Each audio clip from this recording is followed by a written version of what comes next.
Hi friends, இந்த வீடியோவில் 2026 அக்னி நட்சத்திரம், அதாவது கத்திரி வெயில் துவங்கும் தேதி மற்றும் முடியும் தேதி, இந்த நேரத்தில் நம்ம என்ன செய்யலாம், செய்யக்கூடாது என்பதை பற்றி பார்க்க போகிறோம். அக்னி நட்சத்திரம் என்பது தமிழ் பாரம்பரிய கால கணிப்பில் மிக முக்கியமான நட்சத்திர காலமாகும்.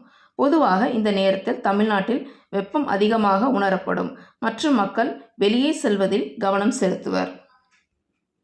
2026ஆம் ஆண்டு அக்னி நட்சத்திரம் தொடக்கம் 4 மே 2026 திங்கட்கிழமை.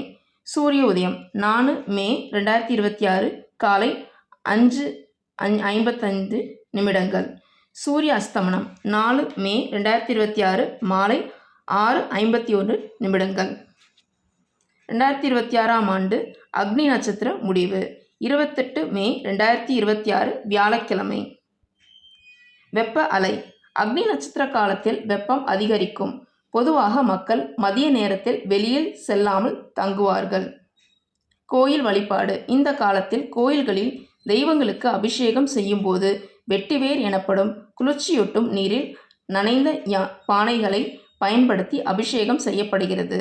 இது பாரம்பரியமாக நடைபெறுகிறது மற்றும் சமய வழிகளுக்கு ஏற்ப செய்யப்படும்.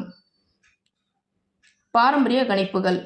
தமிழ் நாட்காட்டியில் அக்னி நட்சத்திர தேதி பண்டைய காலத்திலிருந்தே குறிப்பிடப்பட்டு வருகிறது. கோடை காலத்திலும் மக்கள் அதிக வெப்பத்தை கருத்தில் கொண்டு வெளியே செல்லாமல் பாதுகாப்பாக இருப்பார்கள். என்ன செய்யக்கூடாது? அக்னி நட்சத்திரம், அதாவது கத்திரி வெயில் காலத்தில் சூரியனின் வெப்பம் அதிகமாக இருக்கும் என்பதால் மக்கள் வெளியே வருவதை பெரும்பாலும் தவிர்க்க வேண்டும். உஷ்ணம் அதிகமாக இருப்பதால் மயக்கம் ஏற்படும். இது போன்ற பிரச்சனைகளை தவிர்க்க கையில் எப்போதும் தண்ணீர், வெள்ளரிக்காய் போன்றவற்றை வைத்து கொள்ள வேண்டும்.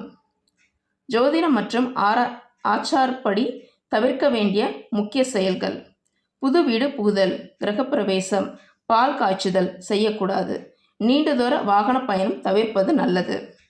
பூமி பூஜை, மரம் அல்லது செடி வெட்டுதல், விதை விதைத்தல், நார் உரித்தல், கிணறு வெட்டுதல், மண்ணை அகற்றுதல் செய்யக்கூடாது. காது குத்துதல் மற்றும் தலைமுடி காணிக்கை போன்ற சடங்குகளை தவிர்க்க வேண்டும்.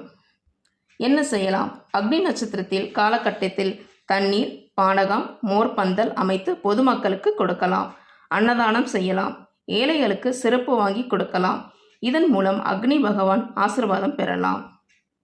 திருமணம், நிச்சயதார்த்தம், சீமந்தம் போன்ற சுப காரியங்களை செய்யலாம் என்று கருத்தும் இருந்தாலும் சில ஆச்சாரங்களை பின்பற்றுபவர்கள் சுபகாரியங்களை தவிர்ப்பதே உத்தமம் என கருதுகின்றனர்.